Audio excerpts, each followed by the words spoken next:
Good afternoon and welcome. Hello, everyone. Thank you for joining in. Hello to you. My name is Yinka Shitu, Programs Manager at African Philanthropy Forum, and it is my pleasure to welcome you to another edition of the StartPoint Virtual Convening.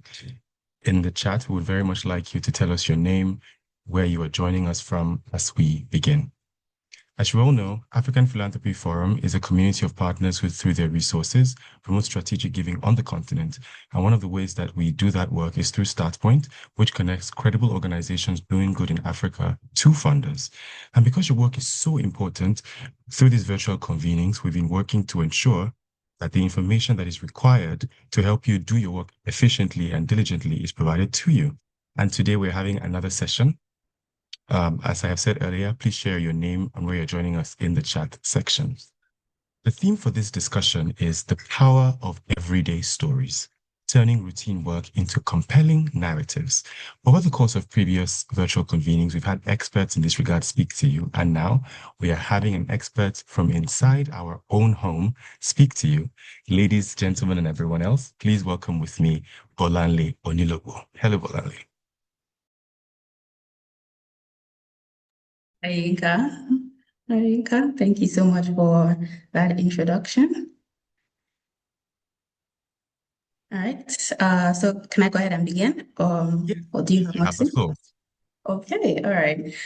Thank you so much for that introduction, Inka, and welcome everyone. Good morning, afternoon, wherever it is that you're joining from. Good day.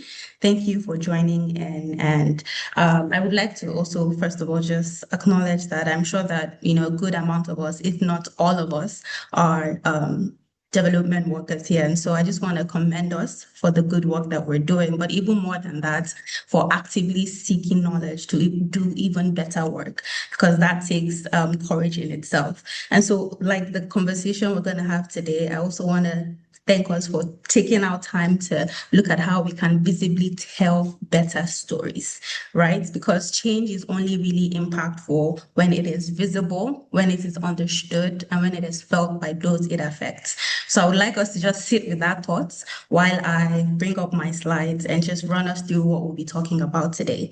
So like Inka mentioned, my name is Bolanle Onilogo, and I'm the communications manager with APF.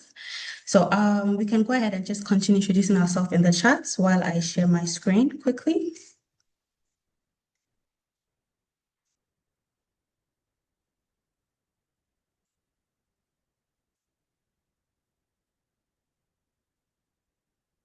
Right. So if you can see my screen and hear my voice clearly, just give a thumbs up so that I can tell that we are on track and on the same page. Can everyone see my screen? Can you hear me? Okay, great. I see a thumbs up. Thank you very much. All right. So today we'll be talking about the power of everyday stories. And I will just run us through what we'll cover today as quickly as possible so that we have enough time for interactions, questions. So please, if you have any questions at all, ensure that you note them and you can share them in the chat box when the time comes. All right.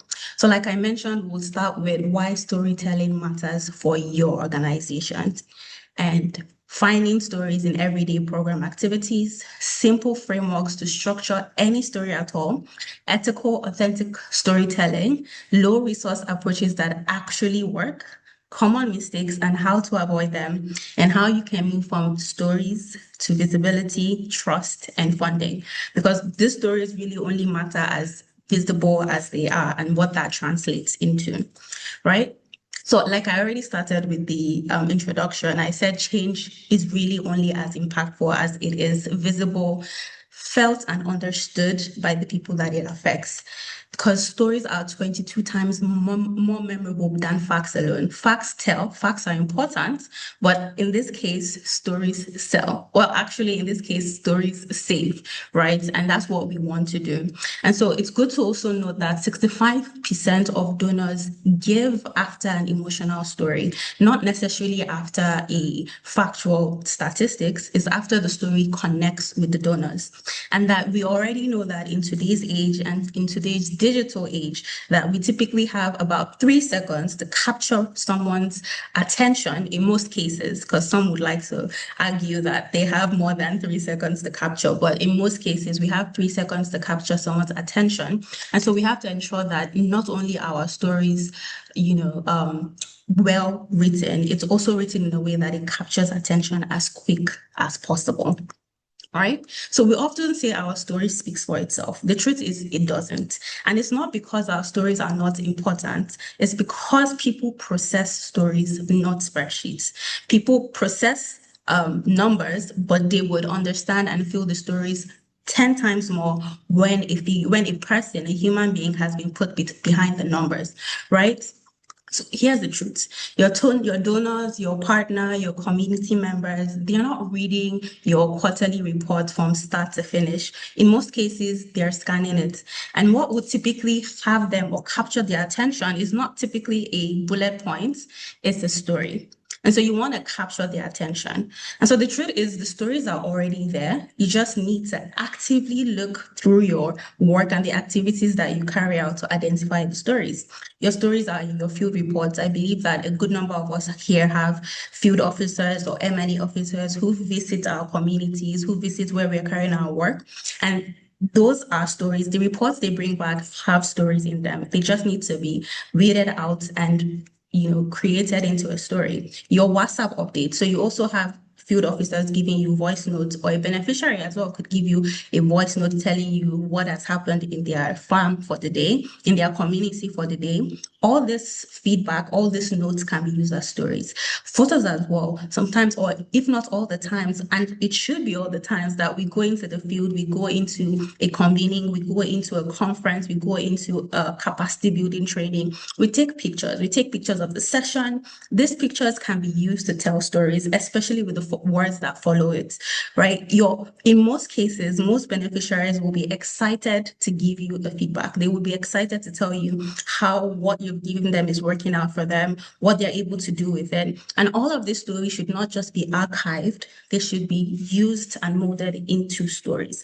Even your team meetings, you'll be surprised to find that your team meetings can also show stories of resilience. It shows how your team came together and solved potential problems, potential challenges that could have been obstacles in the people that you are impacting. So these stories should also not be casted aside, but looked at how it can be infused into the narrative to show a bigger picture. Your data is one of, every day we hear data is gold, and it is because data is gold, but it can even be further, it can reach further people, it can be used in better ways if you put a human face towards the data that you have.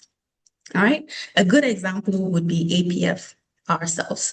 One of the people that we serve are members, and there are times through activities, through interactions with our members, we hear of how the work that we do benefits them, how they're able to give more, the things they're able to do. And so we've decided that the best way to ensure that this story goes out is ensuring that we can sit with them through podcasts, to tell this story better to a wider audience, so that the stories and the experiences that they have can also be heard and understood and felt by other people. And so this is a good segment to also mention that if you're not already watching our podcast, you should be watching our podcast, because this is also a key way to tell the stories of the people that you serve, right? So right now, I want us to just take our time to mentally think about the work that our organization is doing right now. We can take just about 40 seconds to do that. Think about it. Think about one person whose life looks different in your program. You can note this down mentally. If you're willing to share, you can also share this in the chat box. You can write it on your phone. You can note it. I'm saying that we should note this because this can be used to form our stories as we go through the rest of the template, right? So the story, the person that you are thinking about at this moment is your story. The person can also be your next donor page. It can also feed into your next report. And I want us to understand that this can look different in different ways. For researchers, this can look like the policymakers that you're potentially interacting with, or you have already interacted with and has as a result developed a policy because of this. For people that are reaching direct beneficiaries, this can look like community members. This can look like the students you are training. This can look like the entrepreneurs that you're training. And so I want us to understand that while this looks different, we all collectively have individuals and people and organizations even that we are directly benefiting, and we should think about those people and the work that we do in relations to that, right? And so as we think about that and we know that mentally, I want us to just progress to see how we can craft some of the stories. And this is three frameworks any NGO can use in writing their story. So the first is the change arc. And I believe that a good number of us have already heard about the theory of change. I believe it's mentioned in past webinars. And it's something that is someone talking? Okay. It's something that is typically mentioned in the development space. The change arc is something similar. So you talk about what was happening to the person before, the struggle the person has, the intervention, the after, and then the so what. The so what is usually the critical aspect because people need to know so what comes after the intervention that you've offered. And so I give an example here talking about Amara who dropped out of school, and I talk about a scholarship that was able to bring her back and kept her back in school. And today Amara is in SS3, and so she wants to be a doctor. And in this case, it doesn't even show the impact it has had on Amara in a long period of time. It shows the outcome in which that she's learning and she's in SS3, but it shows the potential of the impact it can have on Amara because Amara today can now become a doctor, which is her dream. Another framework is the challenge framework. It talks about the problem, it talks about why it matters, what you did as a result of that, and what has changed today. And you can use this for your grant reports, you can use this for donor updates, you can use this for program summaries, just simply highlighting what exactly the issue was, what process you have gone through, and most importantly, what has changed as a result of this. And then the third one is the snapshot stories, which should be able to capture any 3 seconds of anyone's attention span, right? It just talks about one person, one important moment, and one change. And you can use this social media, you can use on your newsletters, you can use this WhatsApp updates. And the beauty about stories is it can be told as many times as possible in many different formats. You can use one story to highlight your annual reports on your websites, on your social media page, on your newsletter. And the best part is the more places you tell your story, the potential of it being seen and picked up in multiple places. It also even shows consistency. So we shouldn't be afraid of reusing our stories over and over again, especially if they're important stories, and they are all important stories. All right. So the next part I'm going to go is how we can tell our stories with dignity. And so before we deep dive into tactics, we also have to we also have to talk about responsibility.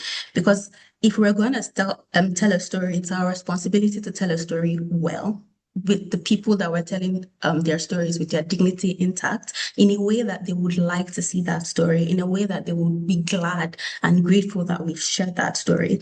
We do not tell people's story for them. We tell it with them. It has to be in collaboration. It has to be in a way that they would approve to it. It has to be in a way that if they see it or they do not see it, they would be grateful that we shared that story, right? And if some of the don'ts are things that we're already doing, I would like to tell us to stop now. We'll forgive you this one time, but please let's not repeat some of these things.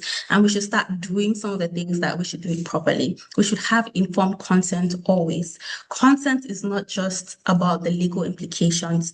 It also is the right thing to do. It is the right way to tell someone's story. It's not just the potential of being able to be sued or held liable, but it's the right way to do it. Let people be able to choose their own name and their own photo in cases that they can. I understand that sometimes you may have a long list of photos and not everyone can go to their photos, but you as a person seeing the photo, you can put yourself in that person's shoes and think about, is this how I would like to be represented, right? And in cases that you can, if you are with the person taking the person's picture at that moment, you can turn the photo and say, oh, do you like this pictures? Is this fine?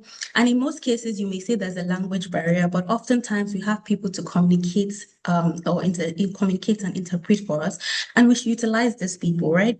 Share the story back with the person before publishing again. This is as can be done, and if it's possible, but in cases that it's possible, please do. In cases that it's not, just put yourself in that person's shoes and ensure that this is a story that sounds well, that you'll be happy if someone told about you as well. Show agency, not suffering. In this case, agency simply means that you should show the process and the collaboration you're having with this person. Show the process that went into it. Show how the person is giving off resilience, show how the person is collaborating, and not just the suffering of that person, not just highlighting the poverty or the problem in itself.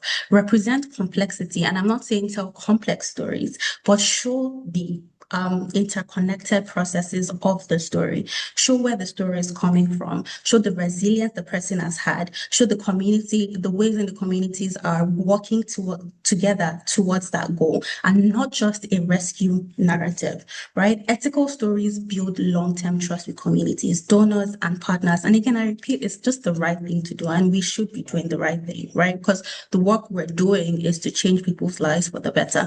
So we need to pay attention to these responsibilities. Okay, so I know this is a big part, as a lot of people, one of the major questions we have is how do we achieve this if we don't have a big budget? And trust me, as a communication person myself, there is really nothing I love better than a big budget or an unrestricted budget. But realistically, we can't always have that. And in most cases, there's not always a big budget. And to be honest, I'm not sure there is a budget big enough to tell some of the stories we really, really, really want to tell. But regardless of the budget, you need to have a good eye. There are many ways that you can capture stories, many forms and many processes you can capture your story and be able to tell that story. If you have a smartphone, a quiet moment, good natural lighting, a willing community member, the person has to be willing, of course. That could be a documentary. I've also mentioned WhatsApp notes. We can have our farmers in the field record us a WhatsApp message if they can, if they have the possibility to. If we're able to go down to the field to capture their stories, good and fine. If we do not have the budget for that, they can share their stories themselves for those who can speak through the phone, for those who can send a message. And you should always have a story template. So for in cases where as a comms person, you do not have the budget to go down the field, but there are field officers who go down, you can prepare a story template, share it with that field officer, and just ask for the information you need. They fill that story monthly, and you have 5 stories easy. If you have multiple fields, you have multiple stories that you can pick from, you can reuse. And like I said, repurpose every day. You can use it on social media, you can use it on grants, you can use it as a newsletter paragraph, as a donor email. The many times, the more times if a donor sees your proposal and sees a name, goes on your website, sees that same name, goes on your social media, sees that same name, it shows consistency, right? So, and another good one that I also like to highlight as well is community narrators. There is no story as or best told than by the person that the story directly affects.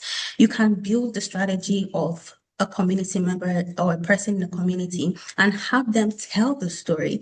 Record them while they talk about their community. And typically they will talk about this with passion, more passion even so than you integrating or implementing the project, because it's happening directly to them. And so if you have the funds available to train someone, to train a community member to speak, the better. Imagine a student talking about the importance of education and trying to explain that through their own story. That has a potential to, that has a powerful potential. And so here's what I want you to take away out of all of this. Storytelling is very important, and I understand we understand that. And having a communication team is also important. However, if the team cannot afford to, then create a system that works. Build one simple ritual, like a monthly story check-in from all the activities you carry, and trust me, you would never run out of content. Right? So like I said, a quick tip here is just create that simple 1-story page template with 5 questions, name, what's changed, before and after. And so I'm going to have a slide that has a similar template that we can use, and we can repurpose this to get our stories on the field. Okay, so now I want to show us a good example or an example of a report and how we can turn that report into a story, right? And so I'll just read this, and I'm hoping that we're all listening and you can read along with me. So in Q3, the project achieved a 78% training completion rate among targeted beneficiaries across 4 intervention districts, surpassing the planned target of 65% by 13 percentage points. Very strong. Right? And then in this story, when Fatima arrived at the training center in Tamale, she told us she'd never used a computer before. 3 months later, she completed her digital skills certificate, one of 312 women who did. See how we incorporate the numbers into it. The target was 250. the women had other plans. And so clearly in these stories, it's the same story. We're telling the same numbers. The both stories have data in it, but one version reports while another version resonates. And so you don't have to choose between rigor or your strictness and how you collect your data and storytelling. You need both. Put the data in the appendix, put the story at the top. If you're writing an annual report, start the story and start your report with the story and ensure that you have your data written somewhere in the appendix or in the report itself. All right. And so this applies to grant reports, donor updates, annual reports. And I'm just trying to show that stories can be infused everywhere. Stories should not just be saved for your stories section on your website. They should not just be saved for social media. Your stories can be included in your annual reports and in every update that you actually give, even in your presentation. All right. And so now moving to another aspect that I also like. I know that we've all done these mistakes at one time or the other. Even I have fallen guilty, but I want us to stop this today. Collectively, let's agree to stop doing this today. When telling stories, typically we tend to lead with the organization, not the person. And it's important that you highlight your organization, but we're trying to tell a story. Start with the name of the person. In all the stories that I gave, see how I started with Amara, see how I started with Fatima. You can mention your organization there because it's important. You also have to mention organization, but ensure that you start with the person, ensure that you start with a human being, a human face, so that we can humanize the story. Telling collective stories only. Collective stories are very important, but saying the word 500 is not nearly as important as saying the name Amina and her age and where she's from.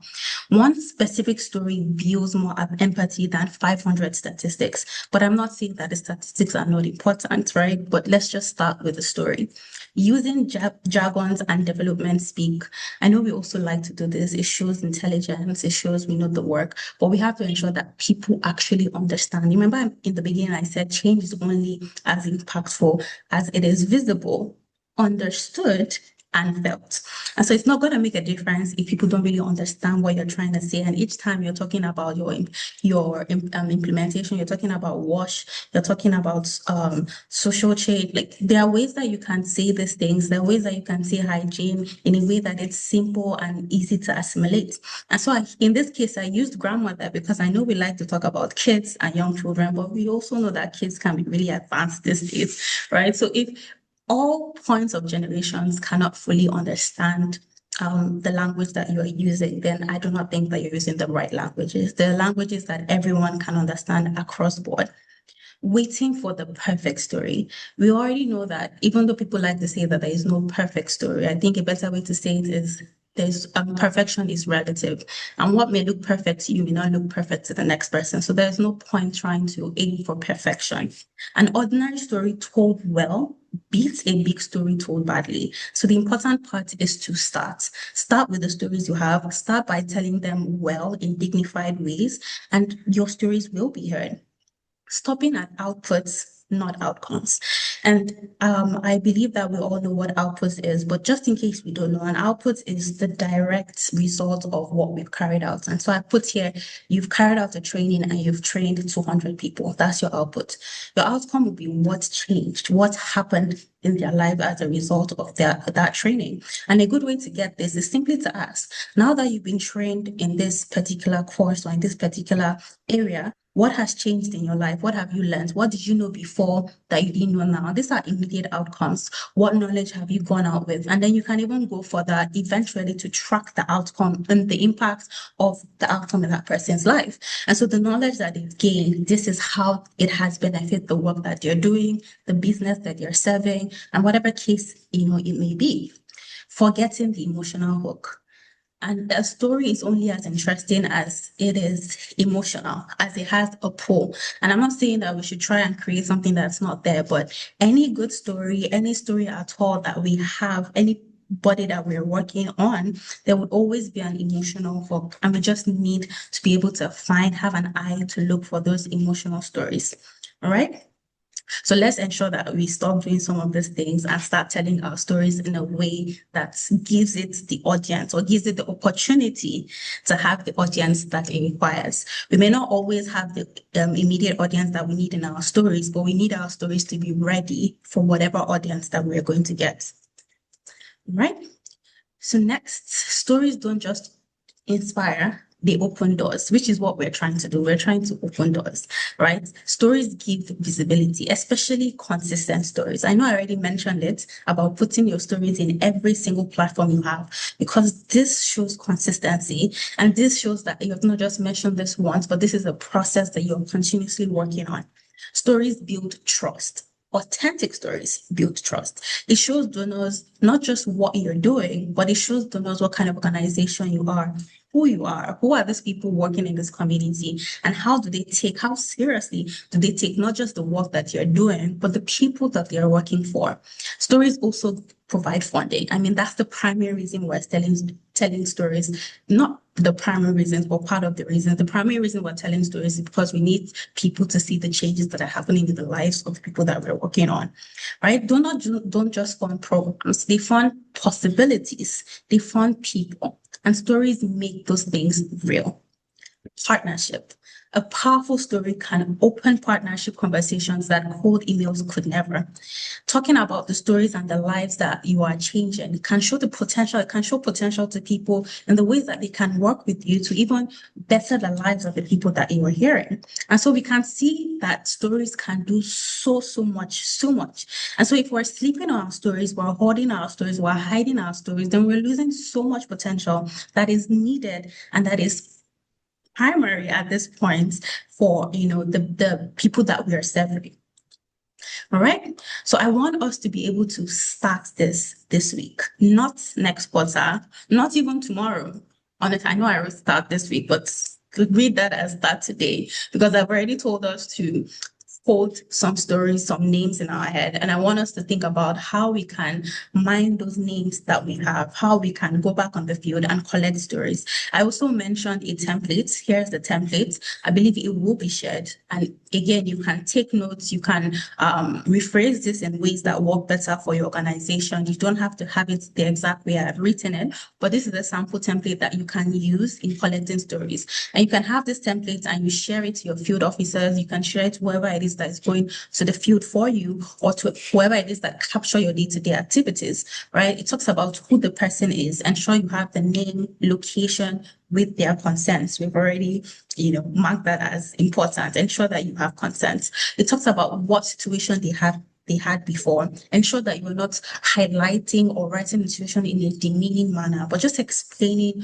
what the situation looked like before. What did your program do? What changed? And what do they want you to know? Right? Because trust me, I've worked with a good number of beneficiaries, and in most cases, if not all cases, they are always eager to tell you how they benefited from the work that you are doing for them, mostly because they want more work done for them, but they will always be happy to tell you their stories. And if you set this monthly, weekly, then you have a monthly pool of stories that you can just set out the time with your team, harvest those stories, and find the best stories that you want at your forefront, and other ways to tell your stories, so that you are not just leaving stories and not using them. All right. So another example of a field notes that has been taken and turned into a story. So this is the raw field note. I'll just again read it together. Visited Zawadi Community Group. Group has 12 members, completed 3 months VSL cycle, saved 45,000 shillings. 3 members started small businesses.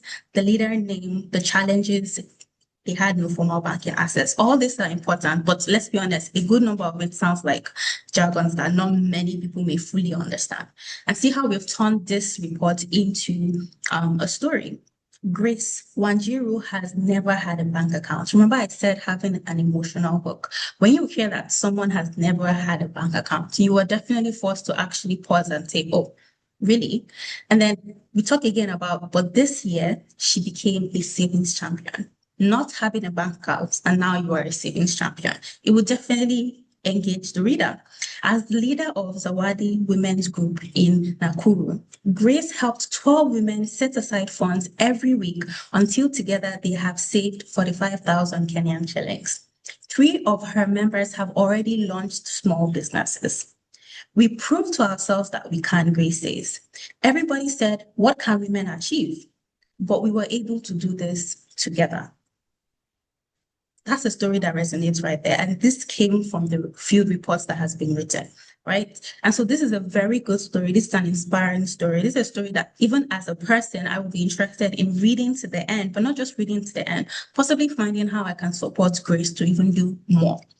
So I also wanted to show it in real life example, organizations that we actually have heard before and have engaged with. An example is Malala Fund. I believe that a good number of us have heard about Malala Fund or know about Malala Fund. And we know that the entire Malala Fund was built on one story, a 15-year-old girl, and understand the importance of her age in this story. A 15-year-old girl, short for going to school, told her story so clearly and so humanly that it mobilized governments, donors, millions of people worldwide. Malala began blogging about girls' education at age 11. Today, she helps other girls tell their own story, making the organization a storytelling machine, not just a fun. For every time that I come across a Malala post or a Malala post or a report, all, if not all, to be honest, starts from a story.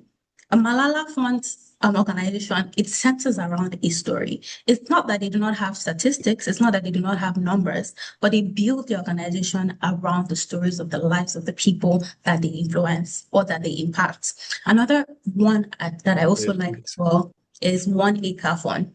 And why I like this is most people would see One Acre Fund as a data obsessed organization. And I mean this in a good way in African development. All of their reports, annual reports, you can check them online. They all have data infused in it. The report tracks $4 return in farm profits for every $1 of donor investment. It talks about how farmers are able directly to increase their farm income by over 40% per year in the same plot of land. These are credible evidence. These are serious evidence. But one thing they also do very well is to ensure that for every single number they are putting out there, there are also stories to back them up. They have a farmer section. Their website fully talks about their farmers. All their reports include farmers. Typically, they start with farmers. It talks on their website alone. I was able to pull different names of different farmers in different parts of East and Southern Africa. I've included some of their names here. And if you go on their website, you see so many names of so many farmers that they've been able to help and impact. They also talk about the lives of these farmers. They talk about the daughters of the farmers. They talk about the wives, the brothers, the sisters.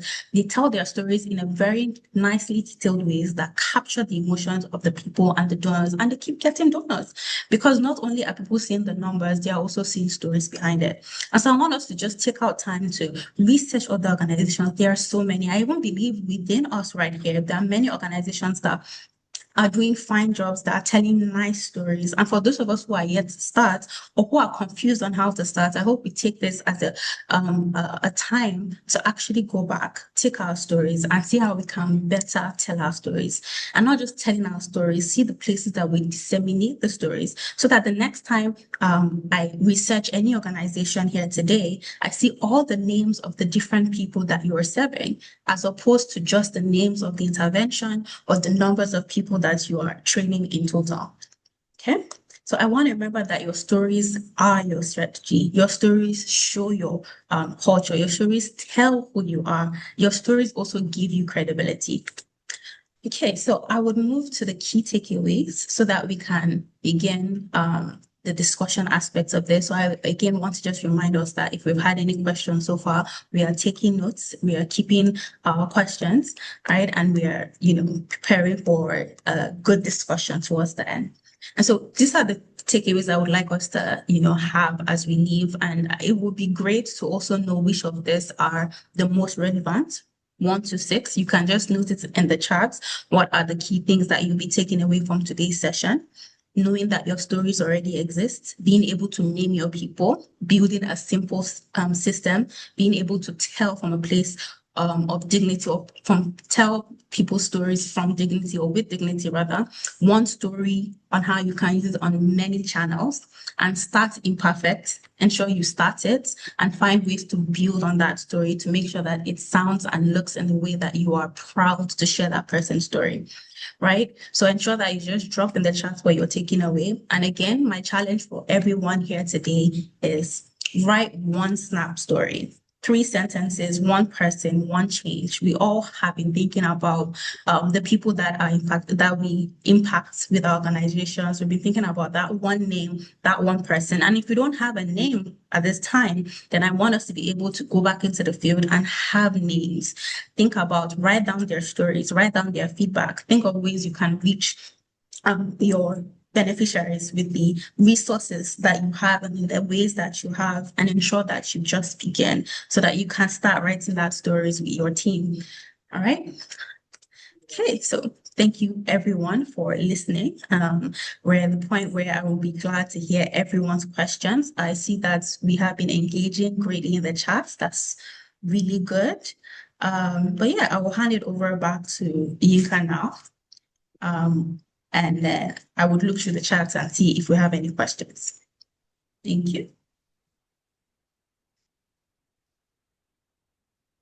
Okay, thank you very much, Bolanle, for that spirited presentation about what it means to tell your story in a compelling manner. And I learned quite a lot, especially because a lot of us who are on this call work directly with communities. There's a tendency that because of the way we work, we sometimes forget that these are people with agency and we need to respect them. We need to seek their consent, and all of the frameworks and the reasons that you gave for that are very, very helpful. So if you have questions and comments, please let us know in the chat box. Someone wants your WhatsApp number. We're definitely not sharing that at this time. I have a question for you, Bolanle, after which I will pass it on to anyone, and we begin to address questions. All right, so I have a question from Enifome Ogbimi. Enifome, are you able to type your questions in the chat? If you're sure that there's no audio interruption on your end, please go ahead. Okay, thank you very much. Good afternoon. The kind of work that I do, my name is Anifome Ogbimi. I'm the founder of the Live Again Foundation. So we help broken, abused, and distressed women live again. Some of these women are women that are escaping abuse. And by abuse, I mean domestic violence from their spouses sometimes from predators and wicked people who just want to ruin their lives. So whenever we intervene or we rescue these women, we are very careful to disclose their identity. So a lot of times, this has really impeded our storytelling. And when we tell the stories, we sometimes use initials of their names, or we just use a different name altogether. But because we can't disclose too much, it kind of limits us. For example, I run a shelter. And just this Sunday, a woman ran to our shelter because her husband wanted to kill her, right? So for that kind of woman, and we begin the journey of helping her live again, holistically, helping her mindset, helping her heal, helping her deal with all that she needs to deal with, and then empowering her financially. We are careful not to disclose a lot of information. So it's been a challenge. So everything you've said, I heard, I've gotten a lot, especially the human-centered one, and just a number of things about including the storytelling in the report. But I really want to know, for someone like me and for someone who runs an organization like ours, how can we maximize? Because we're doing so much work, but we're unable to tell the height of the story through the work. I don't know if you get what I mean. So it's like you can't disclose too much because you don't want to give a lot of things away. And so when we're posting, we're covering faces, we are covering everything that looks like a hint, and things like that. So I just really want to know, what would be your advice to someone like me? All right, thank you so much, any for me. I'm pronouncing that well. So Yinka, will we Do I answer each one or do we take a group of questions? But I think I can just go ahead and answer that first. Yes, please. You can answer this one, and then the others we can batch answer the question, the ones in the chat. Thank you. Okay, great. Thank you so much for your question. And again, thank you for the work that you're doing and for taking the care. It's evident that you're taking care in the way that you communicate your stories. And it's important that we do, especially with stories like that. But it's also very important that we get the stories out. And you're already doing some of those, ensuring that you don't give the names, you don't give their full names. To be honest, most stories that we hear, we can't really confirm the names of the person. We're not going to confirm if someone's name is fully Grace or Amaka. So you can tell a story with, a name that is not theirs, and you can notice in the story that you are using the different names for privacy reasons and because of for sensitive reasons, and you note that there, and we understand it. The goal is to get the story out of what is happening to the person. You can talk about the area it's happening, and you can note in the story that certain informations are being withheld for certain reasons. You give us, a different person's names. You tell us that this is happening in perhaps Lagos, Nigeria. You talk about the family of the person and, the danger and what is happening. And we get that story without necessarily you mentioning their names, right? You can also post, AI generated pictures that is not necessarily their pictures, and just note it there that the reason why you're using so and so pictures is because using the actual person's image is sensitive. You can find other means that are within budget if you want people to hear their stories without necessarily seeing their faces. There are ways to infuse audios into pictures, into videos, turn the person's story into an audio video, if that makes sense. And so the person is speaking, we can see the words on the screen, but we can't necessarily see their faces, or you have distorted the audio in a way that it doesn't necessarily sound like them. The truth is there are many ways, and there are many ways that technology has made certain things possible, and there are some that are within budget that we can try and we can use. But the important part is that we actually still ensure we tell the names. I just think it's important that you note there that this person's picture or this person's face is being withheld for so and so reasons, and then still be able to write that person's story in your annual reports, write it on social media, write it on using, like I said, using the audios if you're going to make it a video, if you're going to make it a documentary, and we just hear the person's voice, but it's distorted in a way that we can't necessarily tell whose voice it is. I hope that answers your question. Does anyone else have other questions?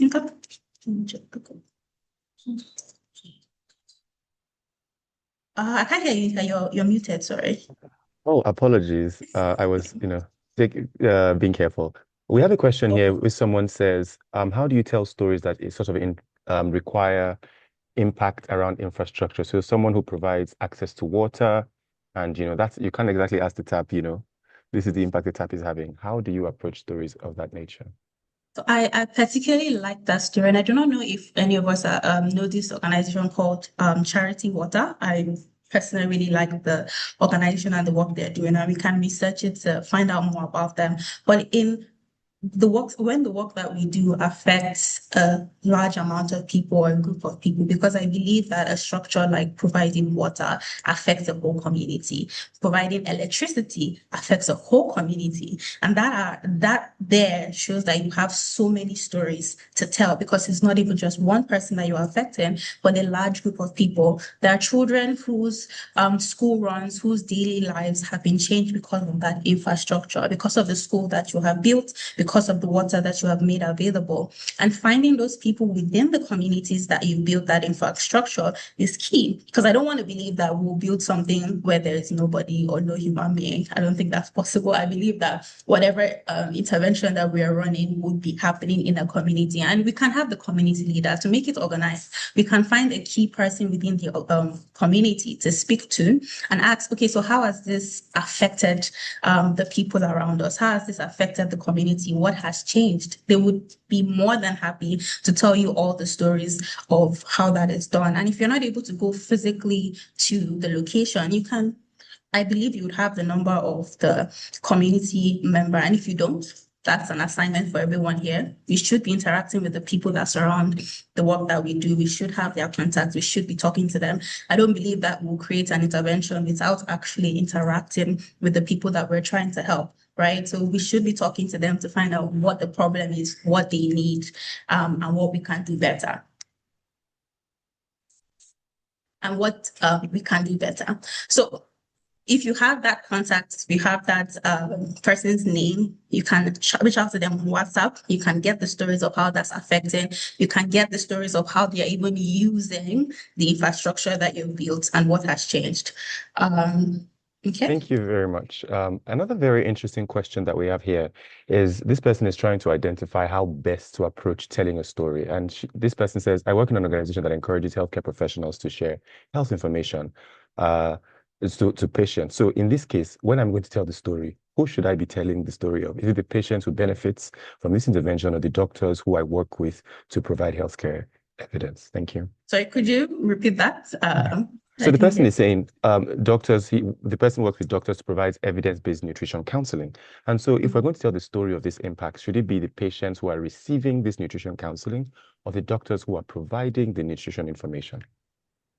Perfect. Again, I love stories that have the potential to do more than one thing or the potential for multiple things. And so whether you have different beneficiaries, I believe you have the direct and the indirect beneficiaries, and you can be telling all their stories. You can be telling the stories of doctors who have been better suited to provide healthcare because of the information that you're providing, because of the knowledge that you're providing. You can have them give their feedback on how many healthcare patients this has helped in their line of work, how this has even helped them personally in the kind of prescriptions they give to people and the lives that has saved. And if they're willing, or if he's willing, you can also reach out to beneficiaries or direct beneficiaries who are willing to come out and say, okay, I have also benefited from this through so and so doctor who has provided this. And so if the doctor is not necessarily, or the patient is not willing to give out that information, then you can take the feedback of the doctor, like I mentioned already. And if the patient is also willing, you can take the stories. And in areas where you don't want to give the exact name of the person, like I said, you can use a different name. There are different tactics to tell stories without necessarily giving out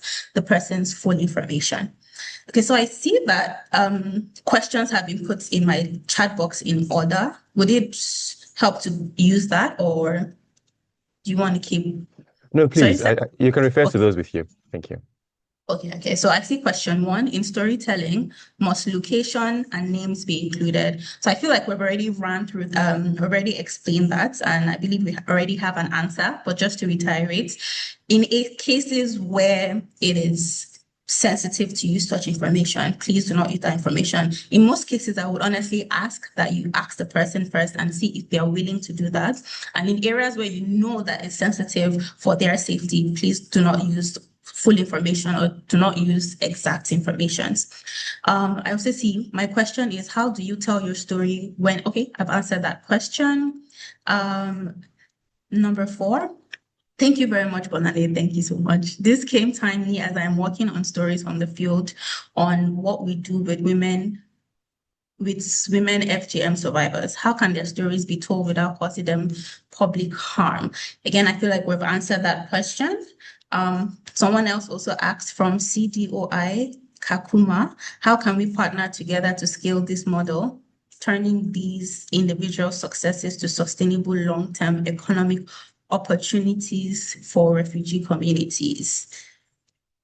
I also see, how do you balance storytelling with increased demand from funders on quantifying $1 of investment leading to X return on investment? Okay. Also, how do you verify the actual level of attribution to an outcome/impact by a single story amidst other factors that may have enabled positive outcome? Okay, so I believe that question, if I understood the question well, is how do we confirm a story that has other factors that could have affected the story? And to be honest, I believe every story has factors that affect it. Every stories that we tell, every person has different factors. The fact that I've trained this person today, there are many outside or external factors that may affect the income that the person would have on that story. And I do not think that that should take away from the story. We should still communicate the impact of what your work has done, regardless of if there are external factors. And we would mention the external factors. I think that that's what makes a story beautiful. I think what makes a story even better is telling how, despite certain things that you have done to help this person, despite the obstacles that has affected this person, they've still been able to achieve so and so. And it's also even better to say that my organization has been able to help this person save so and so income through the person's capacity building. The person has been able to raise an additional so and so income, and in the end the person now has 10 million or 5 million. My training could have benefited the person in growing to a certain aspect, and that has and external factors could have also helped the person grow even better, and that makes the story even bigger. So I do not think that external factors should take away from your stories. Those are all the questions I have so far. I don't know if there are any other questions.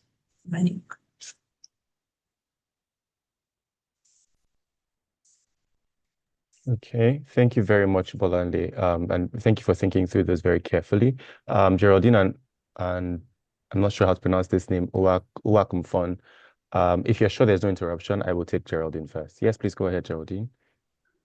Hello, hi. So I'm from South Africa. Thank you so much for the insightful, webinar that you guys have. Question that I have, so I'm from an organization called For Colored Girls, the City Foundation. One of the, I'm actually embarking on, stories from elders that we can actually, learn from now. Remember, in South Africa, and I'm sure you guys know about this, the apartheid regime obviously has put us into those clusters. And so the story of colored people have not really been told. It could either be because people feel that it's not politically correct, or some people feel that you are going to scratch where, it's not itching. I made the decision to look, beyond that. And at the moment, I'm, using that particular story as well to ensure that people are being healed, because that is one of the challenges that we have. So my question, is that I was trying to get funding for that kind of story, for that, so that at least the narrative is there, that people are start talking about it. But in the same the same vein, I'm also looking at using theater where people tell stories, through movement and through dance and that kind of thing. So the question that I have is, where would you start with something like that, especially the fact that people would think that it is politically incorrect, and how do we say that does that matter when it comes to storytelling? Thank you. Thank you so much, Geraldine. Just to be sure that I understood your question, I believe the summary of the question really is how to go about telling a story that you worry may not be politically correct or may not be received in the way that you intend to tell it. Right? And so if that's majorly what you're asking, That is I correct. believe that. Okay, perfect. Thank you. So I believe that there is a reason why you feel this story is important to tell in the first place, and that should be the key aspect and the key messaging of their story. I believe that in the way that we frame our story, it can determine how people receive the message we're trying to pass across. And if being politically correct has legal implications, in the way that you're going to tell that story, of course, you need to tell a story in accordance to the law and, what is allowed within that environment to ensure that you're within legal framework. But I do not think that you need to shy away from certain language simply because it may not necessarily be what certain people want to hear. Because at the end of the day, you have the audience that you are targeting and the people that you want to hear the story in the way that you want to tell it. And so it's important that you highlight the key message so that people do not take away from the message you're trying to pass across, right? So you ensure that you frame, if it's going to be through theater, if it's going to be whichever format that you have highlighted that you want to tell this story, ensure that you guard the key messages. What am I trying to pass across with this story? What am I trying to pass across with this information? And you can work within the 3 frameworks or the frameworks that I shared and just specifically highlight what the problem is, what the struggle is, what this problem could potentially have on people if it's not resolved, or what your intervention is doing to resolve this and what is happening to these people as a result of what you're solving. And if you structure your stories within those frameworks, then the messages you're trying to pass across will be passed across in the right way. So I hope that answers your question. I think we still have some time. Just confirming from Yinka if we can still take more questions.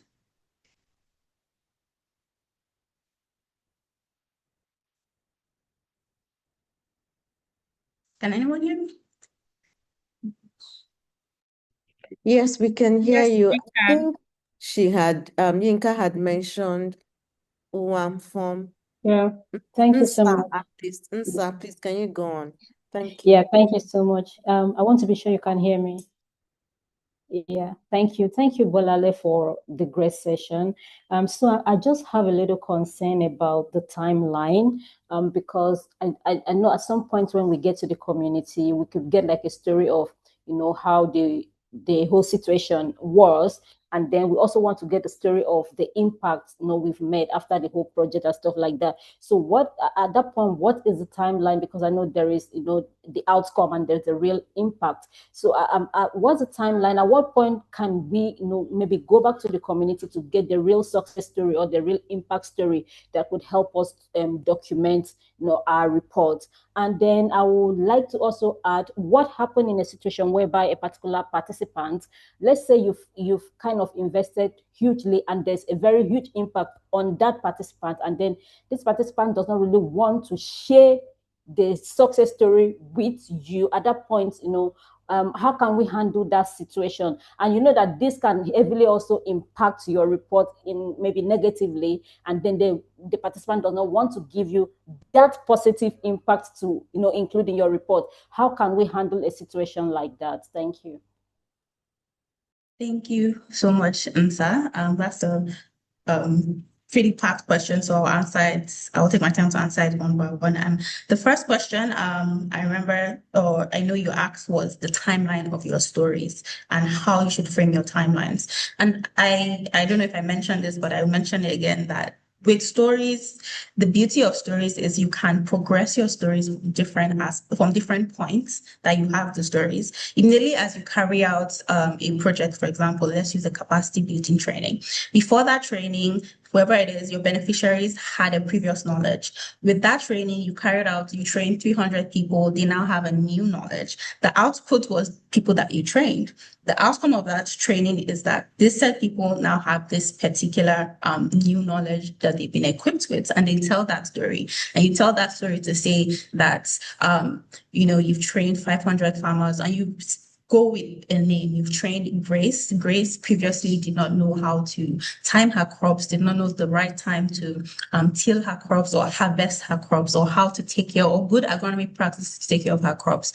And through this training, you've been able to benefit her with certain knowledge on how to train her crops or how to take care of her crops. And now Grace has the potential to double her income with this new knowledge. She's excited with the knowledge that she has and the potential of what she can do and the income that she can double. And you've told this in the first quarter of your project, right as soon as you gave that training. And then in the next quarter, or towards the end of your project, you come back to talk about Grace, who was trained 5 months ago, or a year ago, or last year. Grace, alongside 20 other women who were trained and equipped with certain projects, and talked about what it is that they could do with that project. This is what they've done. And now, so in Q2 or in the new month or in the new year or in 2026, Grace has now doubled her income or her yield by 10%, by 15%. This is what has changed in Grace's life within this period. And then at the end of that project, while you are giving your annual report, you can now talk about how Grace has been able to take her 4 children or her 5 children to school with the income that she has gained. This is how what has been done for Grace from the point of training to the point of gaining new knowledge, to the point of growing her income, to the point of stabilizing her family and her society, and how many more Graces has been built. In one training, you were able to find 1 Grace. In 1 year, you were able to find 5 Graces. In a 2-year span, that has multiplied to even greater numbers. And so that's the response I would give on the timeline. For the response for someone who is not eager to share, or he or she is not eager to share their story despite benefiting from your project, 2 things. First of all, I want to believe that your project probably did not benefit just one person. And understandably, not everyone is willing to share their story, and no one is forced to share their story. You shouldn't be forcing anyone. You need to find willing participants. And so if someone isn't willing to share their story, you can find someone who is willing to share their story. But if you feel that story is vital and should be shared, I think it's also important to understand why. Could it be that that intervention was not received in the way that you intended? And maybe at the end of the day, the person does not feel like they benefited, and you cannot ask someone to talk about how they benefited from something if they do not feel like they benefited from it. And so maybe that's a project problem that you need to take out the time to really look into and understand where the issue comes from. It could be a safety problem. And if you understand that if it's a safety problem and they don't want to share for safety reasons, and you can guide them on a better way to frame that story so that whatever concern they have can be resolved, it will ensure and promise them that you wouldn't use their names. You can even show them the format that you would have that story go. Their picture would not go. If it could even be an issue where societally, perhaps a woman is not supposed to be highlighted that way, you can then speak to the community leader or ask her who she would prefer to tell that story through. It could be her husband, it could be the community leader, it could be the law of that community. So the point is you need to understand why the person is reluctant. And if it's a reason, once you understand that reason, you can see how best to handle it. But if generally someone is not willing, please ensure that you do not force anyone to tell a story that they do not want to share. All right. I think we just have one more question. I don't know if we've already answered from injustice.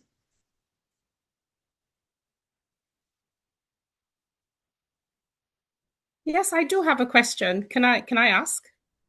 I think we have some time. Go ahead. You can go ahead and ask a question. Okay. Thank you. Thank you so much for such an insightful session.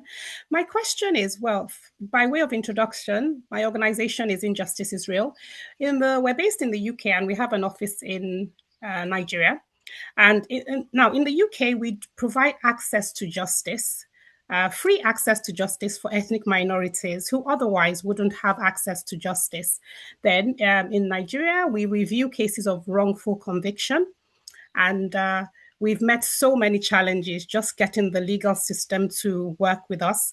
Now, so my question is twofold. In the UK, we've got so many stories of beneficiaries that we've helped, starting last year when we launched our legal clinics to provide access to justice to ethnic minorities. We've got so much feedback all on our website.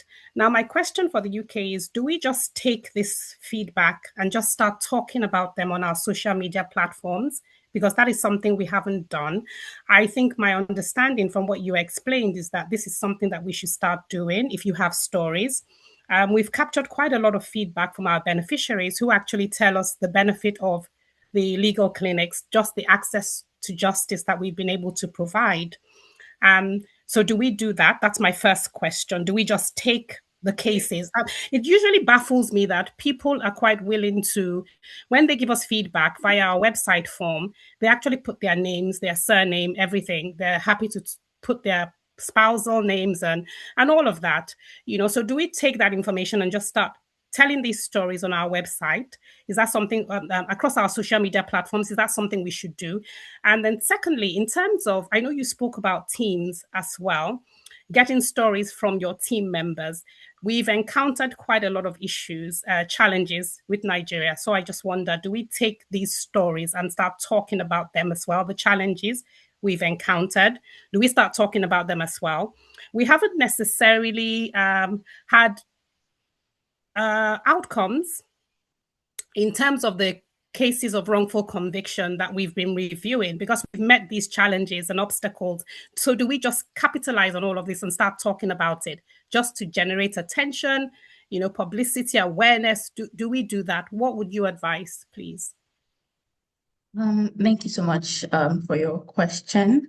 Okay, so that's a good question. And one thing I would say is before you tell any story or with any information that you want to communicate with, I think the major thing to think about is the goal of that communication. What are you looking to achieve with that information? If it's strictly just for visibility's sake, there is the question of what kind of visibility are you looking to get? Are you telling these people's story from a point of this is what you would like to do, but these are the obstacles and we need your support to gain more fundings to overcome these obstacles? The way you frame it is important. You have different types of stories there, and you can use those different stories for different reasons that you have. If you have a feedback form, I think a good question is, what was the purpose of that feedback form? Was it solely to be, or was it primarily just to be an in-house evaluation form for your project team or for you to know how your project is working? Was that solely the purpose? If not, I believe that feedback was to be able to communicate and show what you were doing. So look through those stories, take out the time to actually look through them. What kind of stories are in there? I do not recommend that you just post any stories. You don't want to make it, you don't want to put stories in manners or means that you haven't taken out the time to actually review and curate and, intentionally written and fine-tuned to sound in the way that you want to present it, especially in the way that the person intends to share it.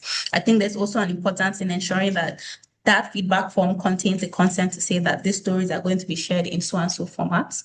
And if it's not, take some of the stories out. If you can reach to those people for further information, reach out to them. Say, I saw your feedback on so and so form. This is what it said. I would like to schedule a call, a message, any format that you can reach out to them, that you have reached out to them before and say, I would just like to get more information from you on how this has benefited. I really like the story you are telling, but I just have a few more questions I would like to ask.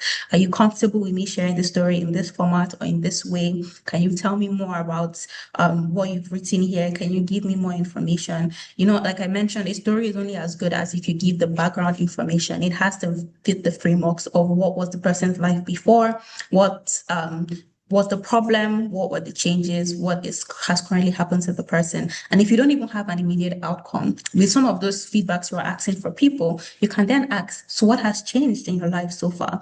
Go out the extra mile to actually get the information that you seek. Go the extra mile to get the information that you want more from the person. So that gives you a full story and not just feedbacks you are writing. You're not just trying to get someone to buy a product. You are talking about the lives of people that you have changed. So you have the responsibility of going back, getting more information, making sure it's full information, making sure it's well consented, and then share it.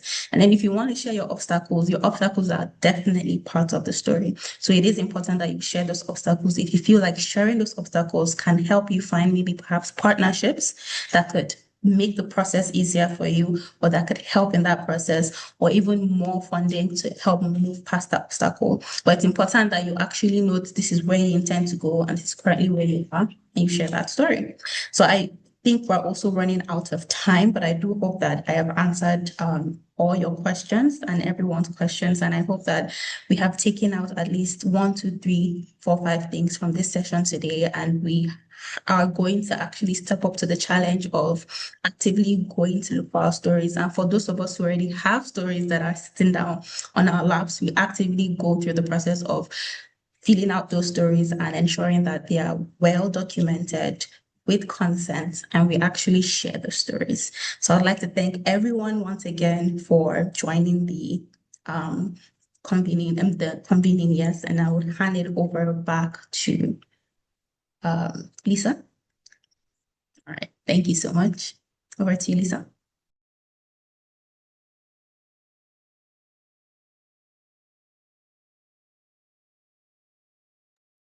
Okay, thank you so much, Bolani, for that insightful and interesting session. But just before we head to next steps, I would want to capture this moment, so I need everyone to say cheese.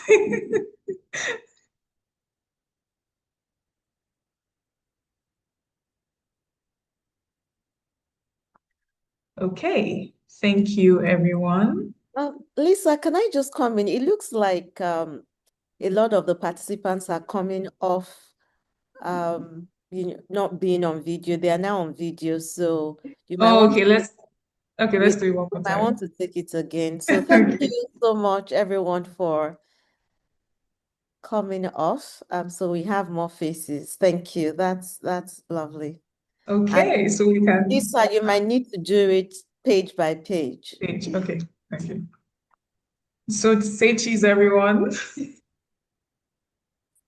Cheese. Cheese.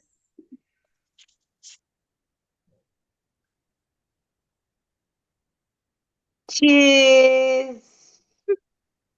Cheese, cheese. Thank you so much for the wonderful presentation. This has been very insightful and very educative, and we'll need more of this time to time. And I hope we'll receive the presentations. All right. Thank you, everyone. For sure, you will receive the presentation. Just stay tuned.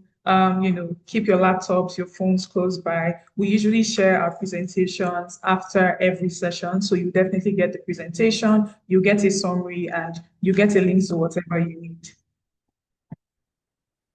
Okay, so stay tuned because our next webinar session is coming in the next week. So just, like I said, stay very close to your computers. We have updates. We literally share updates every week. We share grant opportunities weekly. We send out monthly newsletter of which we share specific information about these sessions, as well as information about our organization and some things that we're sharing to our communities. So don't forget, if you're not on Start Point, please, please, please, please join Start Point. There's so many things that you can benefit from being in this part of this organization and also being a part of this program, which is Start Point. So don't forget, we always share grant opportunities every week.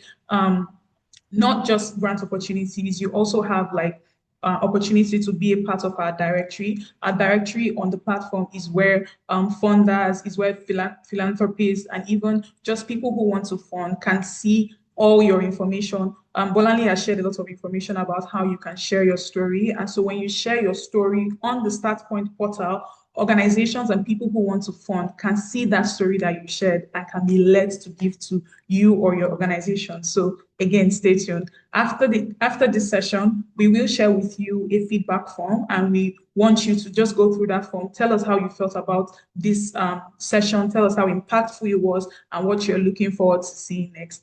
Thank you so much, everyone. This was a great session. I hope you learned so much because I did myself. So yeah, we'll see you in our next session. Thank you, everyone. Thank you. Thank you, everyone. Thank you. Thank you, Thank Lisa and you. Tim. Thank Thanks. you. Thank you, everyone. Thank you.